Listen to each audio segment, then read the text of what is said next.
সরকারি শিক্ষাঙ্গনে ঘটেছে এক বিরল ঘটনা। মারামারি নয়, মিষ্টি মুখ। ফুলের সুবাসে মিশেছে শান্তির বার্তা। আর পুলিশের হুইসেল আজ বাজেনি সংঘর্ষ ঠেকাতে, বরং ক্যামেরা উঠেছে সেলফি তোলার জন্য। ঢাকা কলেজ ও আইডিয়াল কলেজের শিক্ষার্থীরা আজ নিউ মার্কেট থানার ওসি AKM মাহফুজুল হকের মধ্যস্থতায় এক অভূতপূর্ব শান্তি চুক্তিতে অংশ নেন। কেউ হাতে নিয়েছেন গোলাপ, কেউ আবার রজনীগন্ধা। যে হাতে একসময় ছিল ইট, আজ সেখানে ফুল। আমাদের বিপদে তারা থাকবে, তাদের বিপদে আমরা থাকবো।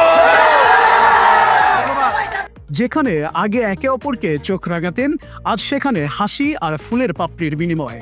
ঢাকা কলেজ শিক্ষার্থীরা আইডিয়াল কলেজের বন্ধুদের ফুল দিয়ে বরণ করেন, আর প্রতিদানে পেয়েছেন মিষ্টি।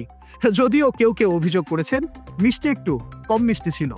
ওসি মাহফুজুল হক জানিয়েছেন, শান্তি স্থাপনে আইন নয়, আজ ফুলই যথেষ্ট ছিল। তবে তিনি স্বীকার করেছেন, শান্তির এই আয়োজনের জন্য থানায় ফুলদানি বাড়াতে হয়েছে 3টি।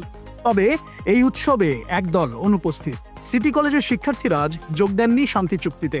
তাদের প্রতিনিধি জানিয়েছেন, আমরা এখনো বিষয়টি কমিটি মিটিংয়ে আলোচনা করছি, অর্থাৎ শান্তি আসবে, কিন্তু কবে তা এখনো রহস্য।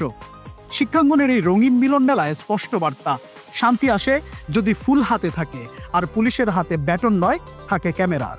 নিউ মার্কেট থানার এই অভিনব উদ্যোগ দেখিয়ে দিল, বাংলার তরুণেরা চাইলে ইট নয়, ফুল দিয়েও লিখতে পারে ইতিহাস। সামাজিক যোগাযোগ মাধ্যমে বিষয়টি নিয়ে ইতোমধ্যেই তৈরি হয়েছে আলোচনা, এমনকি হাস্যরসও। এখন সামনের দিনগুলোই বলে দেবে, পরিচর্যা করে কে জিয়ে রাখে এই ফুল।